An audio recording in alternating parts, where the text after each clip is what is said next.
Cannon. Dynasty. If you'd like to locate your nearest emergency exit, there, and there. Mr. Losley. No phones, no gangster tunes, no messing about in class. Wireless Shanghai, I'll never know. The new term at Waterloo Road starts Thursday, 5th of September on BBC One and BBC One HD.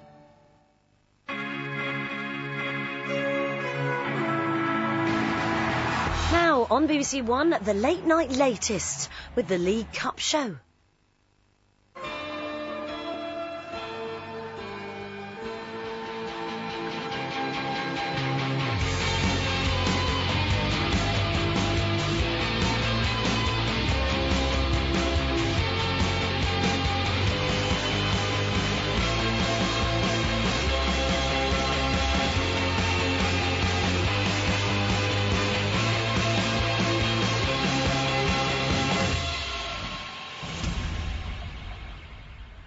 Evening. It's not taken long for this season's Capital One Cup to explode into life. Not only does the second round welcome those Premier League sides not involved in Europe, but yesterday's 18 ties produced a whopping 80 goals. Lots to live up to then for tonight's 7 remaining contests, which produced even more drama.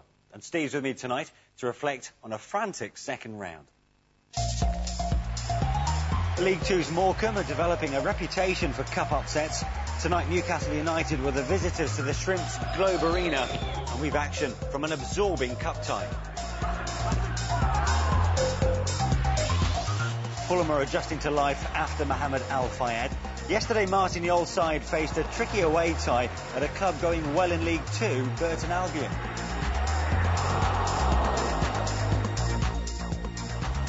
League Cup winners 2 seasons ago, Liverpool welcomed Notts County to Anfield on Tuesday night.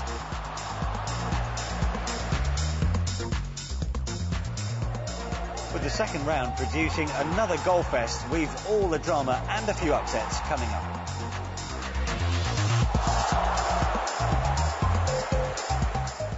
Well, it's not been the best of starts to the season for Newcastle United. Without a win from their opening 2 league games, the Magpies struggled to register even a shot on target in Saturday's goalless draw against West Ham. And with Alan Pardew's squad decimated by injury, it was hardly the ideal build-up to face League Two Morecambe, who've made a habit of pulling off Capital One Cup upsets. Well, 3 changes from Morecambe as Andrew Wright, Stuart Drummond and Podrick Amond all came into the starting 11. Newcastle made 8 changes with Johan Cabaye once again left out of the squad, and a debut for Curtis Good. Commentary comes from Peter Drury.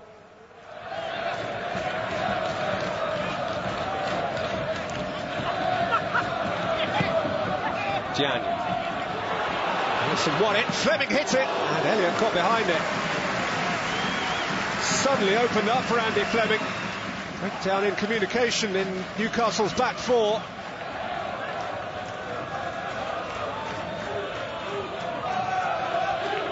Used the skipper at natural target.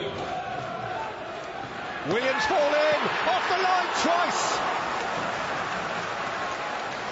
Morecambe within inches in the person of their substantial skipper Mark Hughes, who battled for space round the back.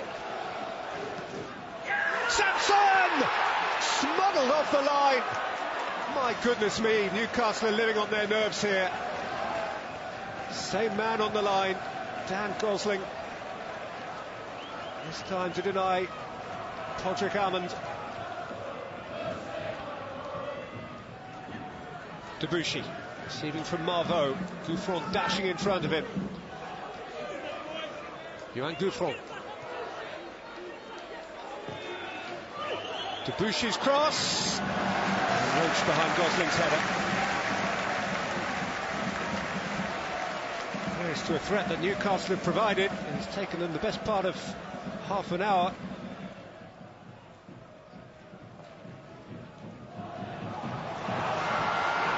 It's come through here for Amond, who did trouble Elliott. Newcastle are off the hook again. This lively Irishman suddenly found himself in more space than he might have expected to.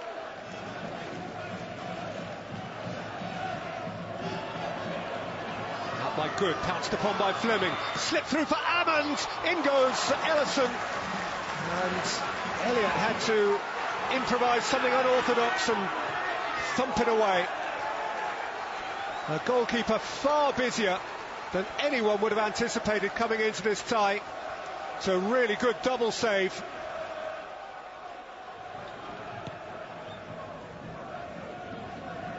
And from Debuchy. Kick from Hughes by Gouffron. He ran away from Drummond and kept his feet well, and then under pressure from Parish, finally succumbed and settled for a free kick. Collins was probably a foul. Gouffron, to his great credit, tried to keep going.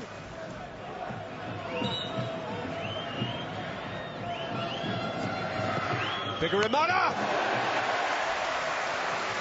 Touched strongly over by Roach. Because it was forceful, and it did dip, and it needed careful watching.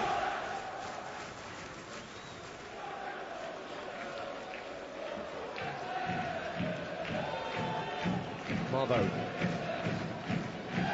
Gosling. Amiobi onside and lifts it over.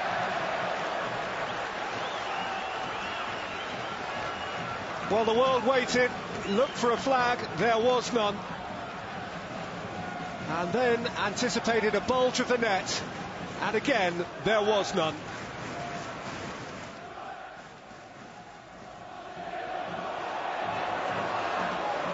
Williams now for Sampson. Out by Good, not by Younger and Biwa. Ellison given a thump, and it's just wide. My goodness me, he's given this plenty. Teed up nicely for Sampson, who looked to shape it with the outside of his boot.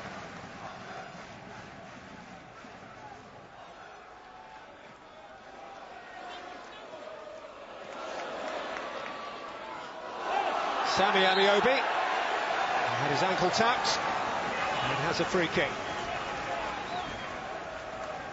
Right, the offender. Just enough contact.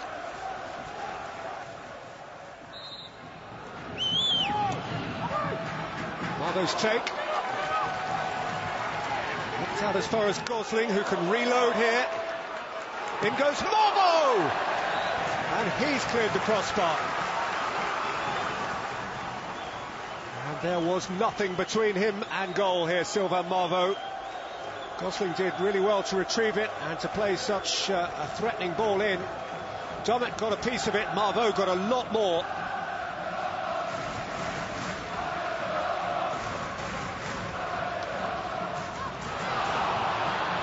On by Sampson.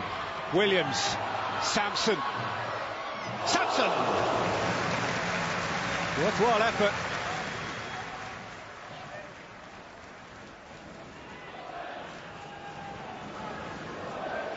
Ben Arthur. Gosling. Domet. Domet's gone for goal! Missed by very much. Perky effort from the Welsh on the 21 full-back. He thought about it, and thought about it again, and then thought, might as well do it. Full and frenzied and collectively on the edge of its seat, on its tiptoes in the terrace. Very young and old. Confirmed attendance here tonight, 5,375, a few beneath capacity, but still a record attendance for the Globe Arena. Gosling. Bigarimana.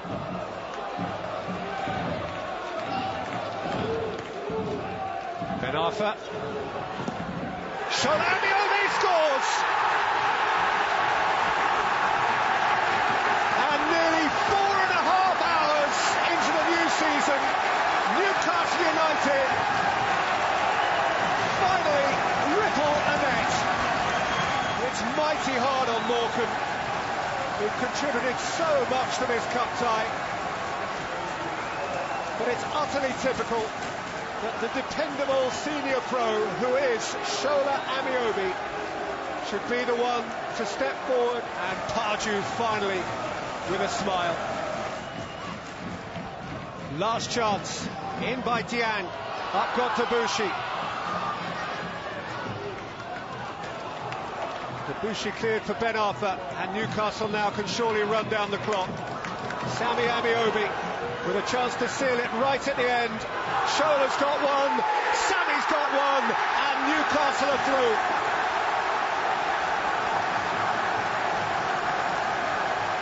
Anything you can do, bruv. It's an Ameobi job for Newcastle on the Lancashire coast. Right at the end of stoppage time, put in by Hatem Ben Arfa. Sammy Ameobi kept his feet, kept his head, and put it beyond all reasonable doubt.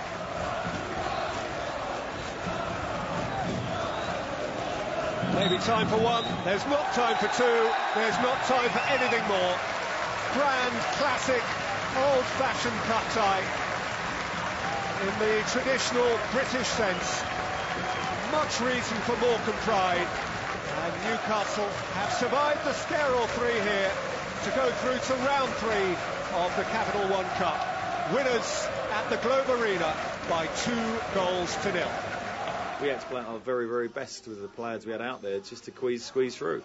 So, you know, they can be very proud, but ultimately for me, we've scored our first goal, we got our first win, and that's important, and both Ameobi boys scored who come through our academy, so that's good too. Proud of the players' efforts. You know, we went into the game knowing it was going to be a difficult game, but we certainly had the belief. I think we had them on the ropes a little bit in the first half. Unfortunately, we couldn't get that all-important goal that might have made a hell of a difference. But we kept having a go. Certainly give it our all, give a good account of ourselves. But just fell just below that fine dividing line and come off a little bit frustrated. So Newcastle scraped through to the third round, thanks mainly to the Ameobi brothers. 2-0, about right, Steve? 2-0's about right for the second half. Yeah. Not the first half. Should have been probably the other way round. It was almost a role reversal, wasn't it? Morecambe were very good first half and should have gone in ahead. Didn't. Change was made. Shola Ameobi came on. All of a sudden they've got a target man. They've got someone who can keep the ball for them, hold the ball. Yeah. And they can play off of him. It made all the difference. And then they dominated second half, Newcastle. As I said, in the end, we're comfortable. But, you know, it could have been very, very different if Morecambe had taken their chances first half. Well, this is it. The home fans at the Globe Arena will have been delighted with the opening 45 minutes. And they came close, 10 minutes into the contest? Two very similar chances. Yeah, well, both from corners, both areas where Newcastle simply couldn't defend. I think that was another reason why Shola Ameobi came on, was simply to just shore up the defence from dead ball situations. You can see, and that one, I think there's even a case of a shout for handball as well at the near post from, as you can see. Yeah, both of these Sammy Ameobi actually Gosling, he leads with his hand there, and I think it might actually hit his hand and rebound off of it. But Dan Gosling comes to rescue again. Now, second time he cleared off the line, and if it hadn't been for him, as I said, it would have been a very different look to the scoreline. Yeah, second half, I suppose, very much different contest with the type of players that Alan Pardew can call upon. Yep. And it eventually told, didn't it? Well, they both had a hand, didn't they, in the first goal. They looked a totally different side second half, as I said. Big target man came on, and all of a sudden, he's holding the ball up. Bit of luck with the deflection. Yeah, very much so. Double deflection, in fact, off the two centre-halves. Game then becomes stretched. Morecambe chasing the game. Run out of puff a little bit, you could say, second half as well. And I think this was about right. The two goal scorers, for me, were probably the best two players on the park for Newcastle. So they got their just desserts. And as I say, in the end, they're reasonably comfortable. But, as I say, preceding that, particularly first half, it was a difficult night for them. Yeah, I mean, and you, I suppose, would have feared for Alan Pardew because he needed a result in that, considering what's gone on early in the season. For Jim Bentley at Morecambe, lots to be proud about tonight. Yeah, you probably, it's strange, isn't it?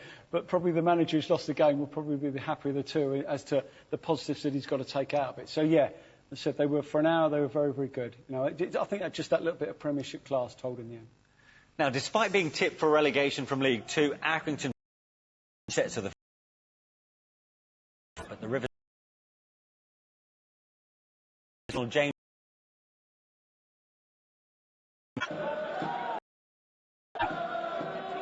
3 days on from their landmark victory over Manchester City, Cardiff took a while to break down the resistance of the Football League's bottom club.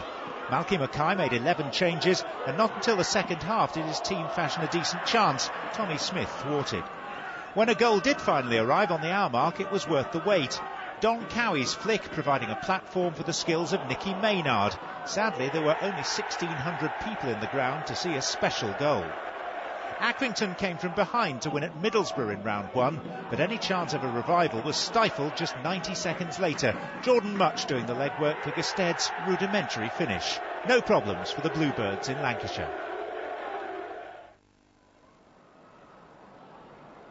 This looked the perfect chance for Roberto Martinez to record his first win as Everton manager and ease some new signings into the side. Barcelona loanee Gerard Deulofeu setting up Aruna Kone. The wastefulness became a recurring story, and costly when Felipe Moraes at full pout caught the home side on the counter-attack. From looking comfortable, the Premier League club fell a goal behind. Luke Freeman's shocking Goodison Park. But on the stroke of half-time, talented teenager Deulofeu, who'd been nagging Martinez for a start, justified his self-confidence, going alone this time.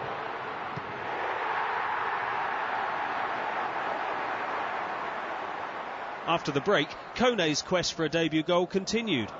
Played in by Stephen Naismith, the Ivorian found Chris Day perfectly placed. It remained one-way traffic, yet Stevenage stayed resolute. And in stoppage time, Greg Tansey, a lifelong Everton fan, almost made one of his dreams come true. Joel Robles fully focused in spite of his quiet night. In extra time, Martinez could take no more. Marouane Fellaini sent on from the bench to tip the balance, and Stevenage finally capitulated. Rare panic with James Dunn inexplicably playing the ball back across his own goal, and Everton's new boss could breathe a sigh of relief. The Blues have made hard work of it, but escaped an upset.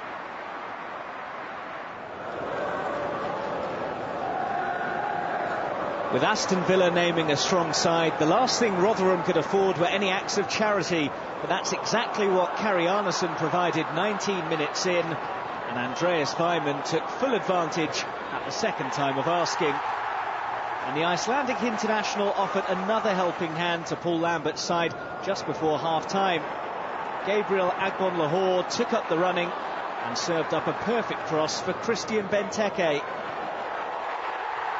Villa were on the end of a huge upset against Yorkshire opposition in this competition last season when Bradford knocked them out in the semi-finals, but any chance of another shock was snuffed out by a superbly worked goal shortly after the break.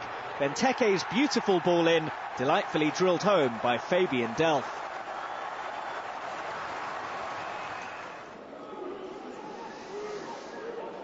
On arrival at the Britannia, Walsall had only lost 3 matches in 2013. But they were guilty of overplaying in defence midway through the first half. The Saddlers' Sam Manton passed straight to Kenwyne Jones, who accepted the gift gleefully. The big striker recording his first goal since January. Jones has been linked with a move away from the Potteries. If so, Stoke might miss his firepower in round 3. His second in this game took his tally of League Cup goals to 6 in as many matches. Walsall raised the tempo in the second half and did pull one back through Ashley Hemmings. Manton making amends for his earlier mistake with the assist. But the night belonged to Jones. He made sure of the match ball with 6 minutes to go in normal time, springing the Walsall offside trap to complete the first hat-trick of his professional career.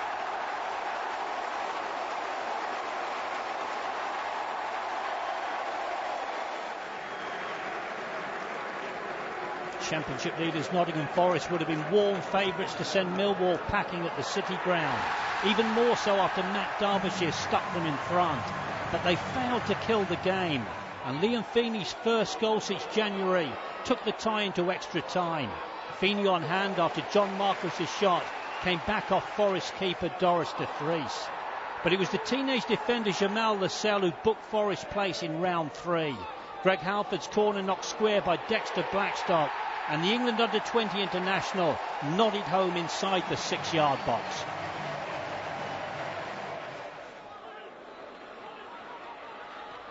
Bournemouth had good reason to dread their return to Watford, and 18 days after a 6-1 league hammering at Vicarage Road, another defensive calamity. Elliot Ward, dad to a newborn boy, facing some more sleepless nights. Brett Pitman did his best to spare his teammates blushes. Jonathan Bond looked out himself to protect the home side's lead, but it was an encouraging response from the Cherries, who continued to threaten an equaliser. When Mark Pugh gave his man the slip, Andrew Sermon was close to putting them back on terms. More of the same after the break. Eddie Howe's men on the front foot, with Bond defying Sean McDonald. who couldn't direct the rebound. But in some ways, Watford are at their most dangerous when under Vakosh, experts at the lightning-quick breakaway, which Christian Batocchio proved midway through the second half. Killing off the contest as Gianfranco Zola's side extended their unbeaten start to the season. So Watford into the hat then for the third round. We saw Everton certainly leave it late, and Stevenage certainly made life difficult for Roberto Martinez's men. Greg Tansey could have snatched it before extra time, but up pops Fellaini. I mean, who knows? This could be his farewell gift to those faithful at Goodison Park. He just missed one, actually. Missed a great header from a corner just before that. So I'll be pleased that he did manage to get the winner. Well, there are reports tonight that Manchester United could up their bid to 38 million for both Fellaini and for Leighton Baines. What do you think? I think, as in most cases, we don't have players. I don't think Everton would want to sell them even for 38 million. I mean, it's close to the valuation that's about right. I mean, obviously the 28 million that was supposed to have gone in was way off. So, but I think it'll be whether the players want to push it through or not. If they don't and they sit tight, then I think Everton will keep them. Well, Stokes' Kenwyne Jones certainly put in a priceless display with a hat-trick for the Britannia Stadium outfit. I mean, you know, people have been saying that Stoke might struggle for goals, but the way he took his hat-trick, I've got to say, I mean, you know, if he's going to show more instinctive finishes like this throughout the season, they'll be looking all right. Yeah, I mean, he's actually right on it, wasn't he? There, I mean, he's quick to react there to that one. It was a good first finish, and this takes the kid by surprise a little bit here, because he thinks he's going to go round, and he doesn't. He just plods it through his legs. So, good performance. And as I say, some of the games, you know, you learn different things from. You can take things from it, negatives and positives. There's certainly a positive for Mark Hughes there going into the next one, because he knows he's got a striker in form. Well, time now to look back at Tuesday night's games, and League Two Burton were hoping to hit the headlines once again, hoping to follow up their impressive first-round win at Sheffield United with a Premier League scalp in Martin Jol's Fulham. Well, the Brewers made 3 changes as Phil Edwards, Jack Dyer and Matt Palmer all started, with 4 changes from the Fulham side that lost to Arsenal on Saturday, with Darren Bent starting up front. Here's Steve Wilson. Taarabt, Reese's dummy, Parker. And surrounded by terriers at the moment. Parker finds Brian Ruiz. Almost never got more than about 1.5 yards to work in Fulham. Taarabt doesn't often need much more than that. Taarabt, great goal! Oh, it's a brilliant goal from Adel Taarabt. That's what he can do. He doesn't need space. That's a tremendous goal from a tremendously talented player who can delight and frustrate almost in equal measure, Adel Taarabt. But he delighted here. Look at this. Closed down by Phil Edwards. Beats him, drives the shot right into the corner beyond Dean Linus. And in the 35th minute of this cup tie, Premier League Fulham take the lead. That is a real quality goal from Adel Taarabt.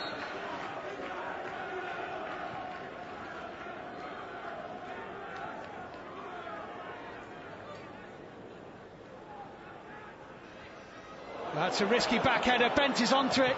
Good save by Linus. Well, you'd back Darren Bent to score from there. Don't know what Sharps thinks he's doing, but he's given it straight to Bent, and good save by Linus to keep it 1-0.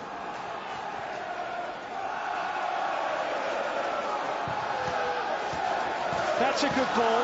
Here's Hussey. Little deflection on the cross. Bit of a panic at the back stick. And the shot is right across the face of goal.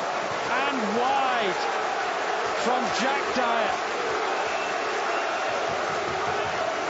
Well, if Fulham thought 1-0 was going to be enough, they might have to think again. Jack Dyer arriving, well hit. Not far wide. That was close.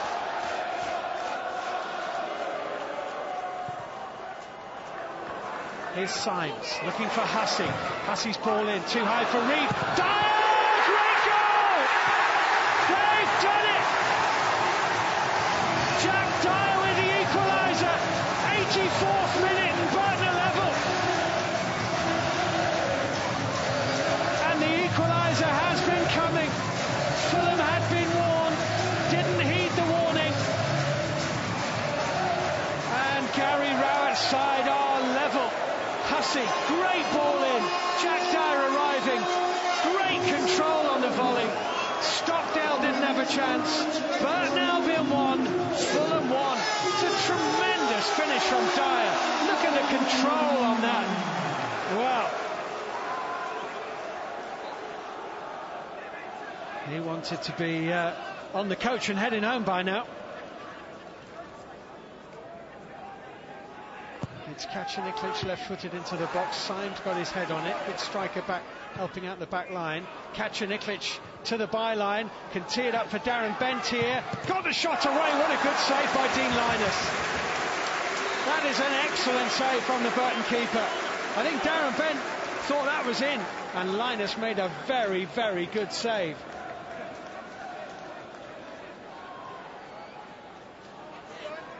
Here's Kasami. Oh, and that's touched onto the post by Linus.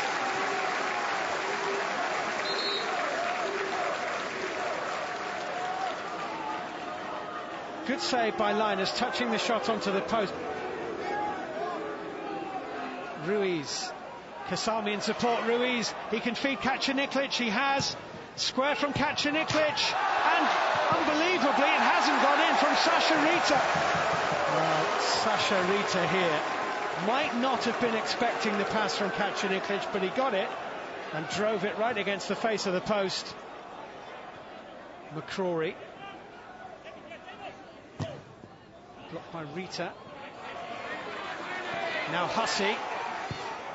Hussey. Symes! It's in! Michael Symes with the header! Burton Albion 2, Fulham 1. They can barely believe it. And again, it's a Hussey cross. This time Symes at the back post, and the Premier League side are behind.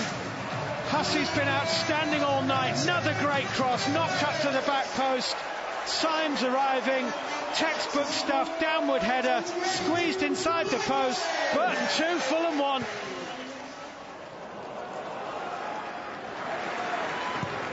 McCrory forward, good control by Symes. He's found Jimmy Phillips. Phillips to go for goal! Oh, unlucky! What a tremendous save by Stockdale. That was heading into the top corner and heading there fast. Good save, but an even better strike.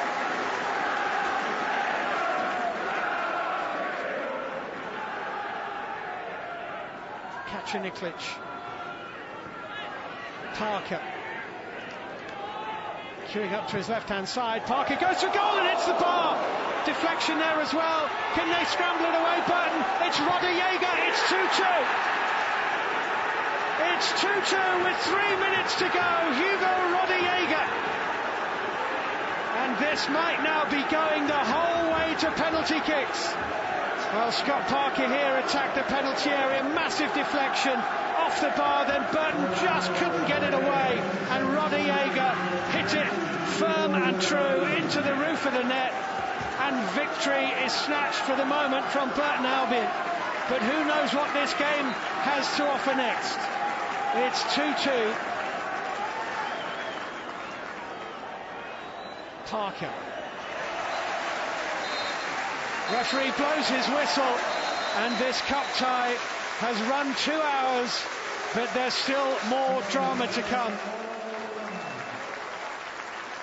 David Stockdale against Michael Symes for Burton Albion. First to the shootout, 1-0 Burton.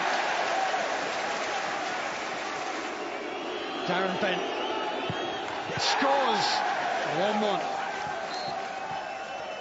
Here goes Adam Reed. 2-1 to Burton, good penalty. Ruiz for Fulham. Oh, how lucky is that? Well, they all count, but this one only just counted. Here comes Dyer, but it's saved by Stockdale. The German from the penalty spot. What else did you expect? 3-2 Fulham. So Damien McCrory, and he needs to score. And he does. It's 3-3. Rodallega. Oh, keeper got a hand to it, but it's 4-3 to Fulham. Chris Hussey has to score. He's had an absolutely brilliant game, Hussey. He's got to score. And he does. Cool as you like. John Arne Riise. If he scores, Fulham have won the shootout. If he doesn't, we go on. He does, and Fulham are into the third round. What a tortuous route to victory it has been for the Premier League club, but Fulham celebrations are rightly pretty muted. Fulham might be the winners, but Fulham aren't the heroes tonight. Burton Albion are the heroes. Fulham win the shootout by 5 penalty kicks to 4. We were worried. That is a cliche, but we were worried. But we know that Stockdale is a very good specialist. And we did it before, you know, in Costa Rica. We had the same penalty takers and we did well. So we were quite confident, but you never know. I mean, towards the end, the monumental effort the players put in, really, I just think they just died a death for about 2 minutes. And in that 2 minutes, Fulham have got the quality. Ball drops in the box and, you know, they just get about the one chance and score. But absolutely magnificent achievement by the players. So Burton of League Two taking Fulham of the Premier League all the way, separated only by penalties, of course, but the Brewers had to work hard just to stay in the contest, didn't they? Well, I mean, sometimes the highlights don't always give you a true reflection of the game, and they had 25 shots in it, but they were magnificent on the night, and this goal from Jack Dyer is absolutely brilliant. He missed an opportunity very similar to that just before, but he was just getting his eye in, wasn't he? And that's a fantastic finish. And Michael Symes, who's, you know, has been a good goal scorer over the last couple of years. I was at Bradford with him. He's come on a bundle, far post, and that's what he does best. It's a good header in the end. And they always stayed in it. And as I said, they had that element of quality going forward. It was always a threat going forward, and that's why it was such a good game. Fulham certainly have been fancied in this year's competition, haven't they? And you mentioned it to me off camera as well. It's not whoever is the best on the day. You need a little bit of luck, I suppose. Oh, absolutely. As kind of, I suppose, kind of personified by this penalty. Almost. No, I mean this is exactly what we're talking about. Best teams don't always win cups. Yeah. You know, and you could trace every team that has won any cup competition. There will always be a moment in it where you said, well, you know, that was where, you know, we could have gone out, and that was the big moment that actually got us through. And you know, if you were a Burton player and you saw that, you just might have been thinking at the time, might not be our night. But they, as I say, loads of positives for Gary to take out of that game. For Fulham, though, I mean, you look at the first goal for Adel Taarabt at his new club, but you see the players. He also played Martignol, Brett Angerland. Oh, he wants to win it. Scott Parker, Darren Bent, John Arne Riise. Well, if he carries on playing these players, you can understand why they're absolutely outside maybe dark horses for the competition. 2 giveaways, really, is look at the way that the fans celebrated when they won, but more so, look at the way that the players celebrated to get through. And I think there's no doubt. Yeah, there's no doubt that I think Fulham would really consider themselves sort of like reasonably safe in the Premiership. So what else then do we look for? Would we look for a cup competition? This is certainly one they've got their eye on. Now, with Liverpool not being in European competition, Brendan Rodgers' side faced the unusual prospect of competing in the second round of the League Cup, but only the second time in 14 years. On Tuesday night, League One side Notts County with the visitors at Anfield.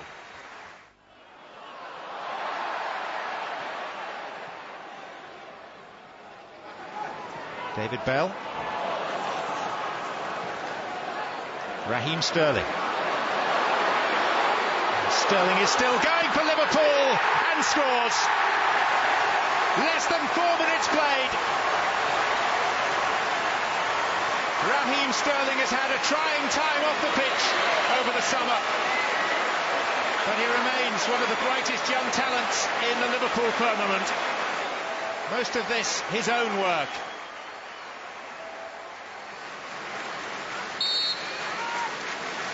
Gerrard's good header, base of the post and out again. Daniel Agger, the unlucky man. The merest flick from Daniel Agger, denied by the base of the upright.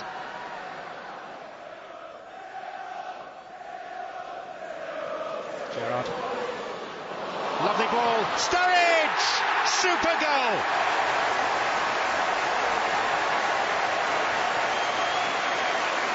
Slide rule pass, textbook finish. Gerrard weighted it beautifully. And Daniel Sturridge has now scored in all 3 competitive Liverpool matches this season.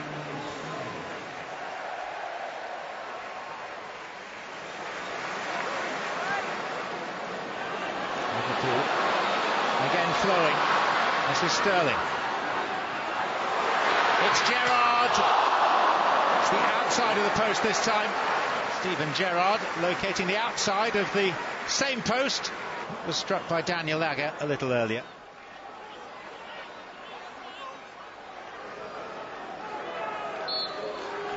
Mark Fotheringham with the free kick for Notts County.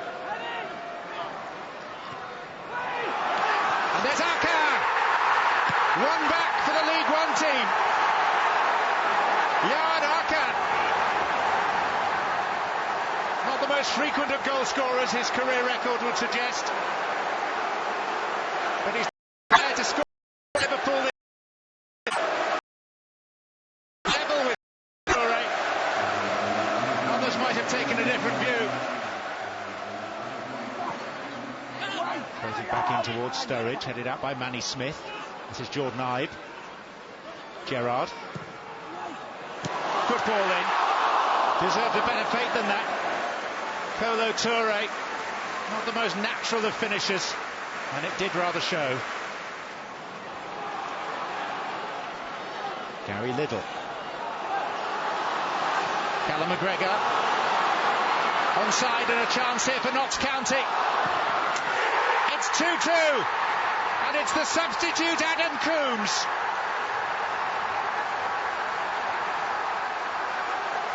What a turnaround at Anfield.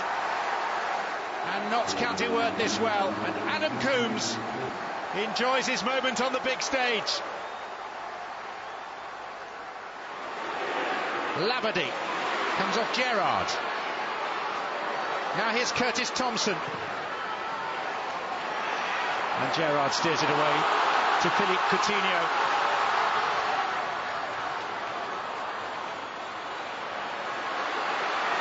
Daniel Sturridge, goalkeeper should have stopped it. But Sturridge with his second of the night brings relief for Liverpool. And what an awful moment for poor Bartosz Białkowski in front of the Kop.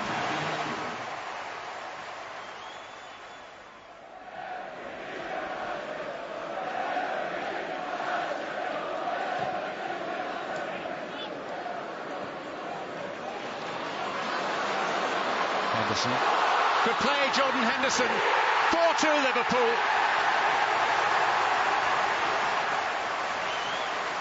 Notts County visibly tiring.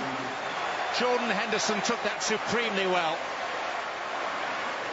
Supremely confident, striding right through the middle. I think we're in total control of the game, and obviously they score, and sort of go, they get on top a little bit, sort of putting the long balls into the box, and they managed to get a second. But I think we should, at 2-0, we should see it out a lot easier.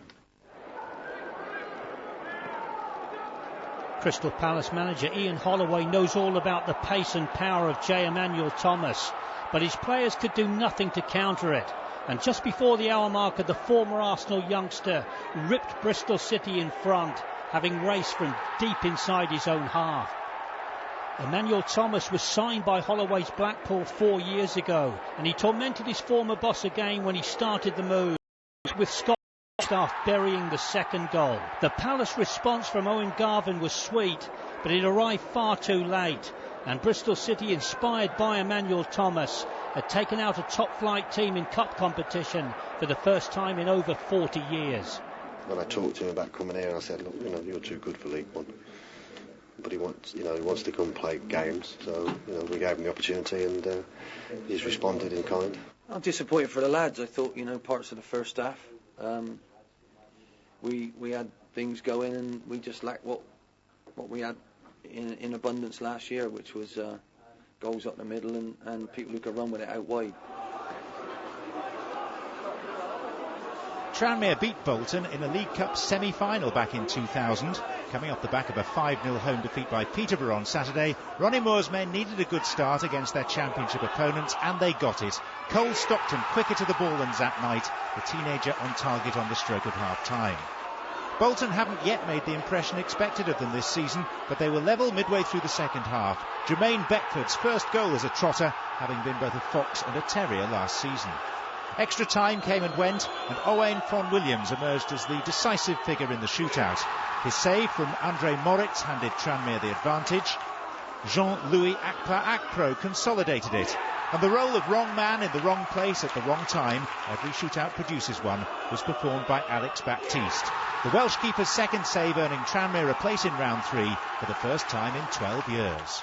I thought the first one was a great save, low in the bottom corner. It wasn't a miss, it's a save that. And he's been like that all season for us. I mean, you know, all he needs now is to get that Welsh cap. That's what he's looking for. I felt that we'd done enough to win the game, but decision making in the last third just wasn't quite there. That quality what was shown has got to be a bit better. I felt we defended well. You know, and then at the end of the day, Tranmere got us the penalties, and they've taken good penalties and they won the game, and good luck to them. This turned out to be a stroll in the end for Southampton, who made 9 changes from their league draw with Sunderland at the weekend. Stephen Davis opened the scoring for the Saints 26 minutes in. And a Barnsley old boy doubled their lead just after the break. Jay Rodriguez with a cracking finish that he declined to celebrate after his 2 months on loan at Oakwell in 2010. The Tykes did pull one back through a fine hit from Stephen Dawson. That was as good as it got for David Flitcroft's men. Zambian international Emmanuel Mayuka's first competitive goal since joining from Young Boys a year ago was worth the wait, as was the celebration. Barnsley were then left in a spin by 2 late strikes. Mayuka providing the assist this time around as he was taken down by Jim McNulty. That allowed Davis to step up and squeeze a spot kick just beyond Mike Pollett.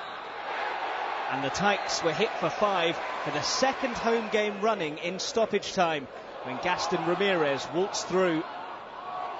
Celebrations for the Saints, while it was frustration for Flitcroft. It's a game I wanted to win. It's a game I thought we could win, and you know, we've made it too easy for a very good team. We've made it completely too easy. Brisbane Road anticipated an upset. Romain Vancelot was denied on the line by Alex Bruce as the O's, 5 wins out of 5, tore into a much-changed Hull team. But that was Orient's best chance, and in extra time the Tigers booked their place in round 3 with a well-taken goal from substitute Robbie Brady, barely a minute after being introduced. Satisfaction and relief for Hull's manager. We played them last year in the FA Cup and they gave us a run for the money, and they've done exactly the same. We knew what to expect, and they're a good side. They're top of the division and they're full of confidence, and we've made a lot of changes because it's an ideal time to play the rest of the squad, and we've made hard work of it. It's as simple as that. We're delighted to be in the next round, but they made it very, very difficult. They played very, very well on the night. They're a great group, played with great spirit, and you saw that tonight, and they were doing everything possible. And when it got to extra time, and nobody really wanted the extra time, but it goes to extra time, and we're still digging in there to try and get a result. And, very proud of what they've done tonight. It's not often that you get to enjoy a 9-goal thriller, so savour the next couple of minutes. A much-changed Norwich took the lead against Bury when Martin Olsson scored midway through the first half. The Swedish international was making his first start of the season, as was Anthony Pilkington. He doubled the Canaries' lead just after the half hour, as the League Two side struggled to cope with their Premier League hosts. The game looked over shortly after the interval. When Johan Elmander marked his full debut with a goal, it seemed that Chris Hughton's side were heading for a first win of the season with the minimum of fuss.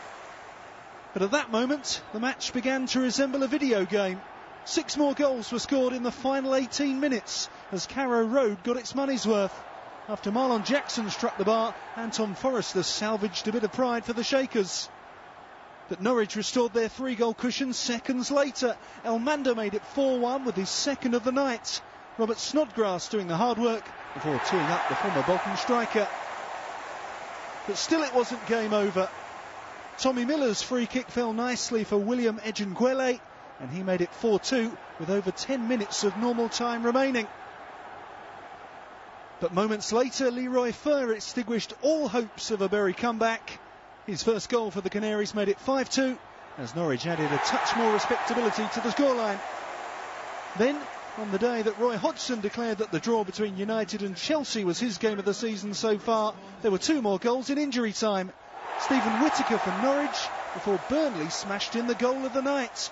Jesse Raindall's strike earned applause from both sets of fans as the Shakers found themselves in the strange situation of conceding 6 but feeling good about themselves. We knew it was going to be tough, don't get me wrong, and just showed, I thought, the tenacity of the players to keep going. And in the end, let's say that the Norwich fans give us a standing ovation coming off. I think it was a great game to watch, but not as a manager. We could have made the game more comfortable for ourselves, but I don't think there's anybody that would have left here tonight without having been thoroughly entertained. What a game at Carrow Road. And I know Bury got hit for 6, but early contender for goal of the season, I think, from Jesse Raindall. Great strike from him, particularly his first goal in English football. But 2 teams we saw there pulled out League Cup wins, almost belying their league form, Bristol City being one of them, against Crystal Palace. Yeah, it's sometimes it doesn't always follow form, does it, the Cup? No. And they deserve that. On the other hand, you look at Palace, and sometimes these games can be used as a cry for help from the manager sort of thing. I think that's almost the way that Holly would have said it. You know, maybe needs a little bit more it just heightens the lack of depth maybe that they've got in their squad, and maybe he's looking to increase that a little bit more. Same goes, I suppose, for Tranmere, who, like Bristol City, have not had a great start to their league season, losing 3 of the first 4. But I mean, to win on a penalty shootout, these are terrific scenes, aren't they, at Prenton Park? No doubt Ronnie Moore will be smiling tonight, especially after what happened on Saturday. Yeah, well, if ever a side needed a game in the midweek, it was Tranmere, wasn't it, after Saturday? So, a lot of people denigrate this cup competition, but for some managers and some players, these games become very important.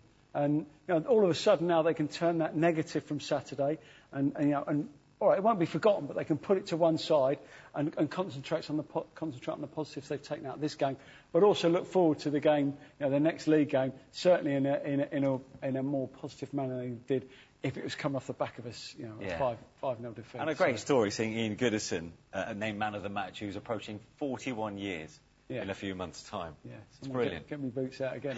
No, you keep them where they are. Right, now this time last week, Mark Cooper was handed the reins at Swindon Town on a full-time basis. And what better way to end his first week in charge by dumping QPR out of the Cup and giving the club a much-needed cash boost in the process. The 2 met at Loftus Road on Tuesday night. QPR's bid for an immediate return to the Premier League started well enough, but they'll prefer to forget this performance. Alex Pritchard's cross dissecting the entire defence and presenting Newcastle cast-off Niall Ranger with his first goal for Swindon. QPR improved in the second half, but Nedum Manua's sloppy pass sealed their fate right at the end. Pritchard seized the opportunity to guarantee the upset as Town inflicted Rangers' first defeat of the campaign, tumbling out of this competition on their own turf for the 4th year in a row. Really good performance in the first half. Managed to get a goal up, and then it was a rearguard action second half, and managed to get one right at the death. For all but 10 minutes of this tie, it was the League One team who led. 19-year-old striker Patrick Bamford on loan from Chelsea, affording them the ideal start with a fine goal inside 7 minutes. The words cool and calm do not apply to the Sunderland manager's response. Di Canio's angst turned to apoplexy when Cabral gave the ball away, allowing Eisel McLeod an unchallenged run. A delicate finish provided the first goal of his second spell with the club. The itinerant forward had represented 6 other teams during his 6-year absence. Di Canio declared himself very, very angry with the first 75 minutes and very, very happy with the last 15. And here's why. Substitute Connor Wickham made all the difference, teeing up Josie Altidore for a goal that gave the Black Cats hope. The Americans first for the club. Wickham was only just getting started. 3 minutes from time, he launched a move that embraced 4 of his colleagues. Fullback Andrei Cheluska's cross eventually allowing Wickham to finish what he'd started, 2-2. The celebrations cut short in favour of the pursuit of a winner. And that's what arrived with less than 90 seconds of the 90 minutes remaining. The ingredients, some quick thinking from Altidore and a hefty slice of luck. Wickham's shot deflected past an already committed goalkeeper by the unwitting Ben Reeves. In the space of a couple of minutes, the 20-year-old had doubled his goal tally for the club. MK Dons could find no response, and Sunderland garnished their comeback with an outstanding individual goal. Adam Johnson running from halfway with pace and purpose, a wriggle of the hips in the best wingman's fashion, and a laser-guided finish. Johnson ending up in the crowd, Sunderland in the hat. It's a typical Premiership club go out against a League 2 or League 1 side. It didn't happen to us, and I have to also say thanks to the player, because this victory came from them. Because at the end they put on the field all the pride they got, the quality and the desire. So I'm happy for this, but as a manager I have to analyse the first 75 minutes that we didn't do a good job. I'm very proud. Listen, I'm disappointed with the goals. Obviously we don't concede them regularly, but maybe we don't play against the quality of Sunderland regularly. But we'll learn from that and we'll rectify the mistakes. You can seek perfection constantly in any walk of life, not just the football industry, and we will. But we've also got to take stock and listen. They've got millions and millions of pounds. One, worth of talent.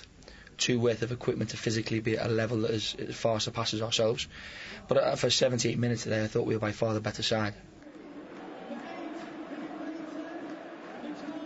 Leeds' impressive start to the season continues. 6 games unbeaten, 4 of them wins.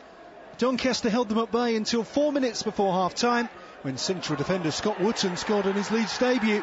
The youngster signed from Manchester United last week. The second half saw some old acquaintances being renewed. Substitute Billy Painter had an unhappy time at Leeds. Their fans gave him a less than friendly welcome here. So Painter will have loved his equaliser, particularly as it came with the striker's first touch. At the other end, Matt Smith is well known to Donny manager Paul Dickov. Both men were at Oldham last season. The turning point here came when he appeared to hitch a ride on Bongali Khumalo as he headed Leeds back into the lead. The goal stood, much to Donny's dismay. It hasn't been a good few days for them.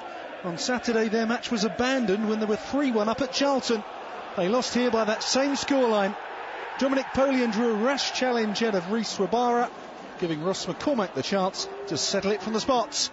That he did, sending Leeds into the third round for a third successive season. I thought Doncaster started well, and we got ourselves back into the game, got ourselves a good goal, and they got themselves back into it, but it didn't really sort of put us out of our rhythm really, and got 2 good goals. One was a penalty obviously, and I thought we saw the game out well. Second half we changed it around a little bit, got the equaliser and looked as if we could cause them problems.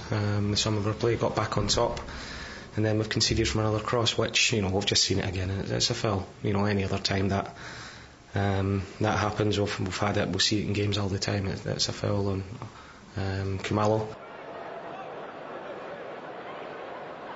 Charlton boss Chris Powell called this a heartwarming performance. His out-of-form side took the lead just past the half hour when Dale Stephens fired in with the aid of a deflection. Powell felt the Addicts could have been 2 or 3 up by half-time, but instead they went in all square at the interval after Joel Lynch's inch-perfect effort. Charlton's only win so far this season came in this competition, and it looked as though the Cup was going to provide some comfort once again when Marvin Sordell scored his first for the club since joining on loan from Bolton. Terriers boss Mark Robbins wasn't happy with his team's display, calling it flat and off the pace, but they still managed to battle through to the third round for the first time in 10 years after a couple of late goals. Jonathan Hogg's long-range drive was followed by the winner just 5 minutes later. James Vaughan has been in red-hot form recently, but the man with 7 goals in his last 4 appearances was the provider on this occasion as he teed up Adam Hamill to round off another goal fest at the John Smith Stadium.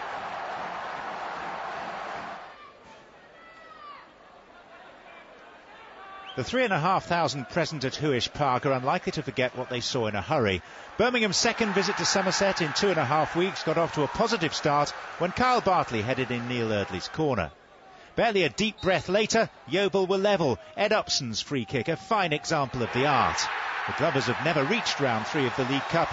Birmingham are twice winners. Just shy of half-time, Blues Scottish winger Chris Burke played a part in his side regaining the lead. His deflected cross falling nicely for his former Rangers teammate Andrew Shinnie, the first goal south of the border for the man signed from Inverness Cally Thistle. Now the controversy. 91 minutes on the clock, Birmingham ahead 2-1, and Dan Burn lands awkwardly after an aerial challenge. No foul, so no whistle, but visiting goalkeeper Colin Doyle puts the ball out of play. Once Byrne is back on his feet, referee Darren Sheldrake restarts the game. But instead of returning the ball to a Birmingham player from the throw, as per the unwritten convention, Yeovil's Byron Webster took it upon himself to chip the Blues keeper. Cue a predictable melee, celebrations among relieved home supporters and animated debate on the touchline. All of which was a prelude to extra time. Birmingham were fuming, and their mood darkened further when Luke Ayling lashed in the first goal of his senior career, Yeovil in front for the first time. During half-time in extra time, manager Gary Johnson apologised to his opposite number Lee Clark for Webster's questionable goal. And from the kick-off, Johnson ordered his players to stand aside and allow Lee Novak an unchallenged equaliser. 15 minutes too late for Clark's liking, and strangely the second time that Johnson had found himself in this uncomfortable position. During his first stint at Yeovil, he oversaw a similar incident in a League Cup tie with Plymouth. And so an ill-tempered game was decided by a shootout. 1-1 after 3 kicks each. Yeovil's Jamie McAllister lost his nerve, and it was left to Tom Adeyemi to win the tie. Just. A night when right and wrong got muddled up in football's moral maze. The face and demeanour of the Birmingham boss are more graphic guide than his words. Do you think justice was done from your point of view after what we saw, for Yeovil's equaliser? No comment. How did it affect you and your players when an incident like that occurred? It didn't affect me. I was asking Gary the situation, so there was nothing happening between me and Gary or his staff. So that's fine. So my players obviously got affected for a few minutes, I think. So that was important that we could get them refocused. So, and thankfully we did. The winning penalty sums up the tie, really. When opposition teams kick the ball out for their own player, then I don't think you should expect to necessarily give the ball back. Having said that, I didn't expect my centre half to get it when no Birmingham lads moved anywhere and then hook it over his shoulder and stick it in the back of the net. Just before the start of the second half of extra time, we were leading at that point. It was just to say, look, listen, we're going to even this up right now, and I've had to be humble enough to say, look, that's what I'm going to do, because I don't want to make enemies out of Birmingham Football Club, and they've gone through, so well done to them. And, I've just got to cope with the decision that I made at the time. Well, several issues to emerge then from Hewish Park on Tuesday night. Let's take it one step at a time, Steve. Yeah. What was your reading of the initial controversy then when Yeovil scored, when Birmingham basically... I'm quite sure how much the referee takes control of it. The rule is now that you play to the whistle. Okay, so Birmingham should have been more alert to it. Well, no. Basically, Birmingham should have, the game should have either stopped when the injury was gone on, or the game should have played on until the ball went out of play. It's not at Birmingham's discretion to kick the ball out of play. It's not what it's about. It's about the referee controlling the game by blowing his whistle, and either stopping the game or allowing the game to go on. Birmingham then, as we saw, were given basically a free goal. But obviously there was 20 minutes had passed between that happening and what happened earlier with Yeovil scoring. I mean, clearly Gary Johnson had a change of heart. He should have done that a lot quicker, shouldn't he? Well, you say that. I mean, looking at the interview, I'm not sure if that game had been 2-2 that he would have allowed that goal. And also, I think if you'd said to him he's going to go to penalties and you're going to lose the penalties, I also, looking at his reaction after the game, don't think he probably would have allowed that to happen. So, I think he's looking at now and thinking, maybe I should have stuck to my guns, because ultimately, it would have given us the opportunity to go through. And as I said, it is down to the referee's whistle. It's the referee's discretion, not players. Yeah. Interestingly, this has happened before at Hewish Park, 10 years ago, when Gary Johnson was in charge at Yeovil against Plymouth. When Yeovil did the same thing. I suppose it goes to show the strength of feeling from Gary Johnson, which is that if you don't kick the ball out for one of our players, why should we give the ball back? Yeah, I mean, that's a little bit different, because the player's trying to play the ball back to the keeper and actually scores. And also, as I said, it was a case if they kicked the ball out and it was automatically that you gave the ball back to the opposition. Right. That was the gentlemanly conduct, should we say. Yeah. Since then, it's changed, and it is purely and simply down to the referee controlling the game and his discretion and his whistle. Right, well, let's talk about matters on the pitch, really, and a terrific result on the night for Swindon Town at Loftus Road, of course. We saw a goal there from Niall Ranger. He's played a couple of games now in succession after months out of action. Yeah.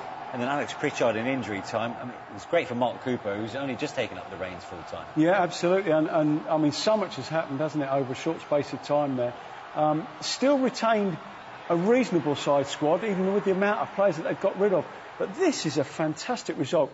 You know, two really good goals against. I mean, we've got the team here. Sean Wright-Phillips, Bobby Zamora. Hey, you can reel them off. You know, 1-11. That's a good QPR side. That's a really strong side. We know the strength of depth they've got. So this isn't a second side by any stretch of the imagination. And yet they've got a wonderful result, Swindon. Yeah, well done to Swindon. Right, time to catch up then with the rest of the second round ties. Starting with Carlisle, who may be struggling for league form, but in the Cup we're looking to follow up on their heroics against Blackburn by dispatching another Championship side in the form of Leicester City. Carlisle's penalty shootout success over Blackburn has been a beacon of hope in a terrible start to the campaign. And initially the Cup seemed to lift the Cumbrian spirits again. David Amu's goal giving Leicester something to worry about after 16 minutes. Concern perhaps, but no panic. Carlisle's defence ships goals at an alarming rate, 17 in their previous 5 games, and there was little effective resistance confronting Chris Wood. It remained all square at the break, but the Championship club imposed themselves in the second half. Wood releasing Lloyd Dyer, who had the home side's defence trailing in his wake. United didn't learn their lesson. Wide open again down the left wing just 4 minutes later, as Dyer this time teed up Anthony Knockaert. Carlisle's hedge dropped. Their collapse continued when Jamie Vardy launched another assault, this time from the right flank. The lack of protest said much about Brad Potts' desperate challenge, and from the spot it fell to Wood to take his team into uncatchable territory.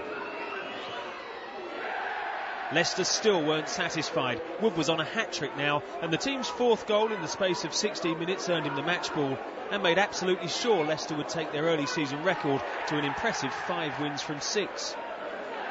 Carlisle, by contrast, appeared to be in desperate need of reinforcements. James Berrett's goal was a beauty but made no difference. Another defeat keeping the pressure on the league's 3rd longest-serving manager. I actually thought first half we did okay, but we still could have retained the ball better and caused them a few more problems, but we give the ball back to them. And you give the ball to players like that, with the pace they've got in the team and the quality they've got, they're going to hurt you. Peterborough's record signing Britta Sombolonga scored in all 4 league games for his new club, and he opened his account in the Capital One Cup after just 4 minutes against Reading. Adam Federici beaten at his near post. No side in the country had rattled more goals than Peterborough, and Lee Tomlin's 25-yard screamer to double the lead suggested they were in the mood to net another bagful. The Reading defending for both goals so far was far from resolute, but they were especially accommodating to Danny Swanson, the midfielder racing unchallenged from halfway before being allowed to pick his spot. And the next one arrived from the spot early in the second half. Kasper Gork's challenge on a Sombolonga judged to have been worthy of a penalty, and Tomlin crashed home his second of the game. Now the man who asked to be put on the transfer list a fortnight ago was on a hat-trick, and when Sean Cummins pulled back the rampaging Tyrone Barnett, Tomlin put his next kick to the other side of the beleaguered Reading keeper, his 5th League Cup goal of the season. And Peterborough's 23rd goal of the campaign, that has now yielded 6 wins out of 6, arrived after Nathaniel Mendes-Lang struck the Reading bar.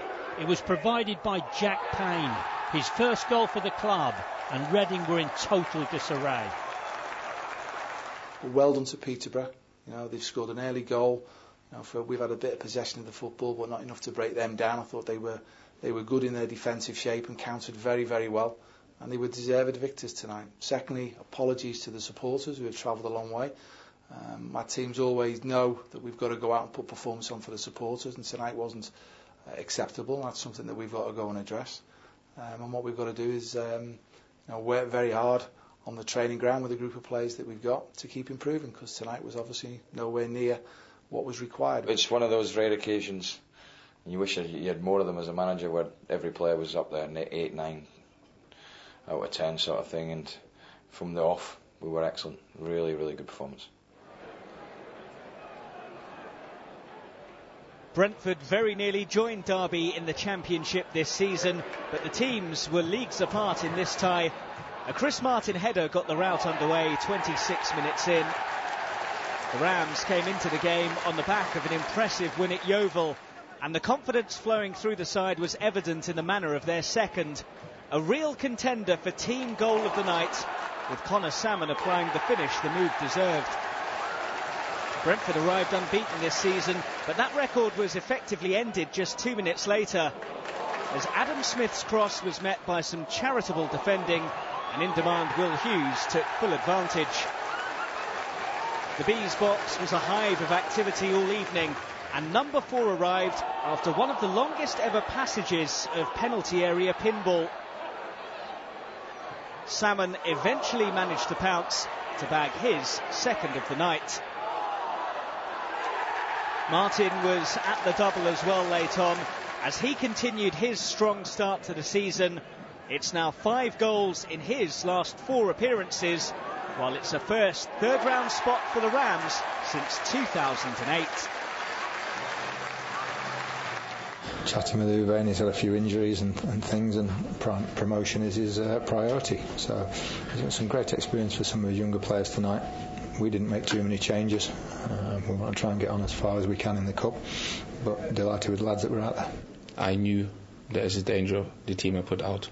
I didn't regret at all. I think it was a great experience for our players. We had some experience out there, but we had also inexperienced players there, and it was an absolutely great experience for them. I think they learned today more than in 15 development games, and I have no regrets whatsoever. Preston, Blackpool, but certainly not once Thomas Stuckman had mishandled Kieran Trippier's 6-minute free kick. The Clarets are going great guns under Sean Dyche this season. They made sure of a 4th win out of 5 games before half-time. Informed Danny Ings added another fine goal to his collection. His 4th goal of the campaign saw Burnley enjoy a comfortable ride into round 3.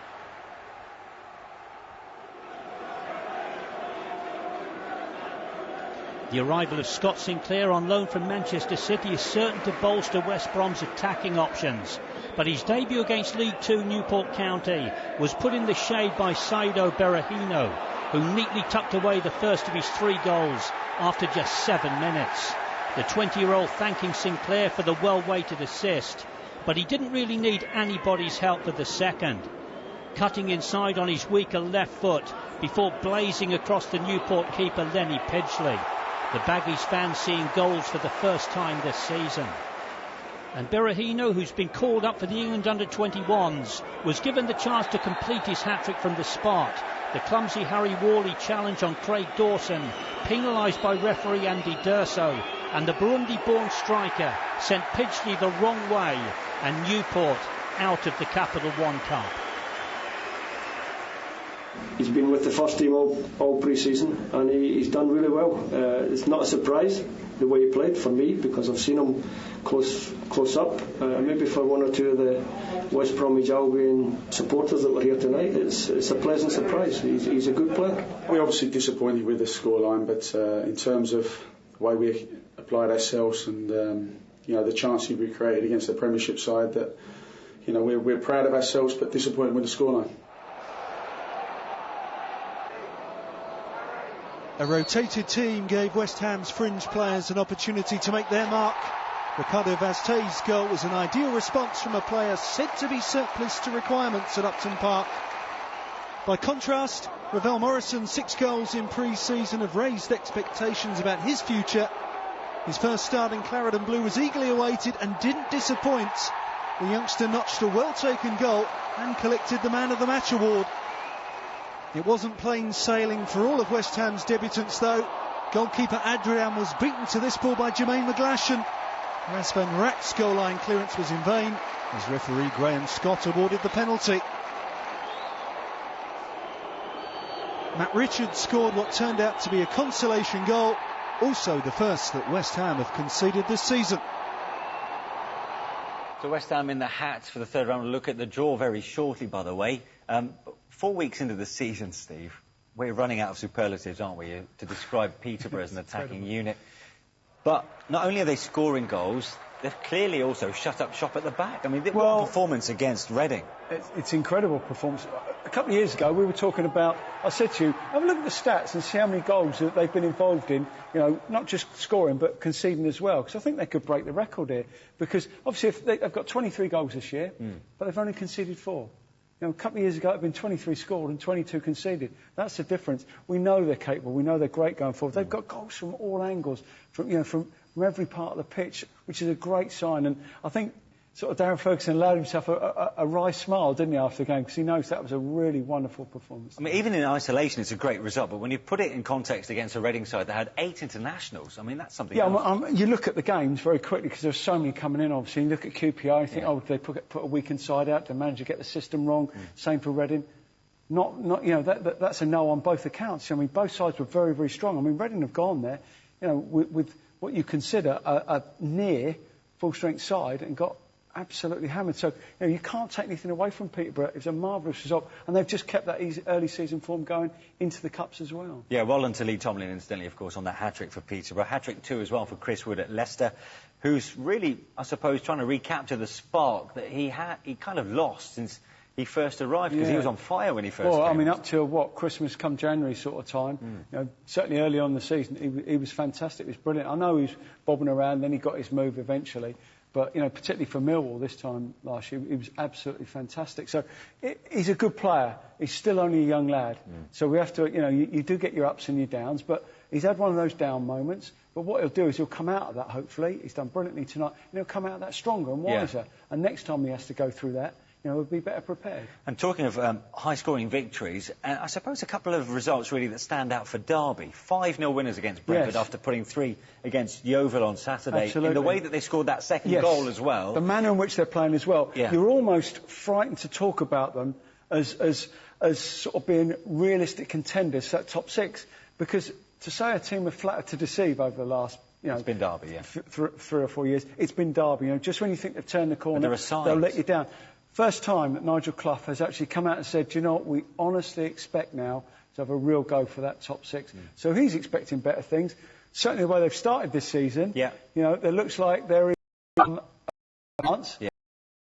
Well be able to follow this through this season. Players are certainly going through with the passing style that they've enforced at Pride Park. Well, in the last hour or so, the draw's been made then for the 3rd round. Well, how about that then for a heavyweight fixture to come out of the hat first? Manchester United versus Liverpool. First, one of 5 All-Premier League ties, incidentally. And that tie could also see the return of Luis Suarez after his 10-game ban. Of course, that's if he's still at Anfield. Like that game needed something else thrown into the equation. I mean, it's big enough as it is, isn't it? Plenty more to look forward to. Absolutely. I mean, there's loads of games. There's Sunderland, Peterborough. We know that we've just spoken about them.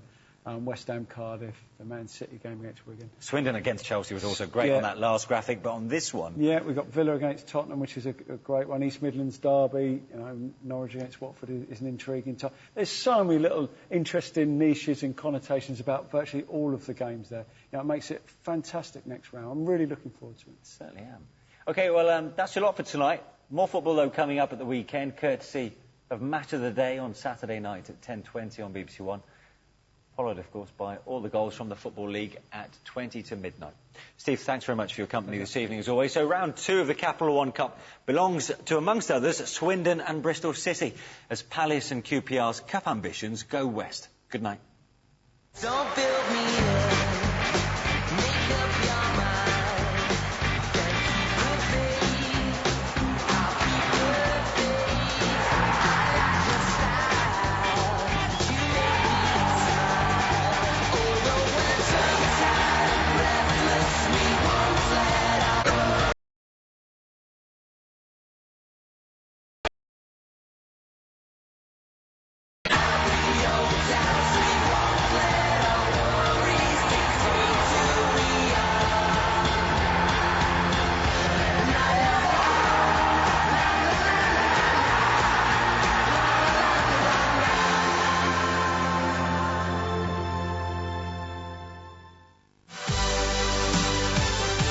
It's the penultimate Diamond League meeting of the season this week, with Usain Bolt and other big stars in action in Zurich. See it all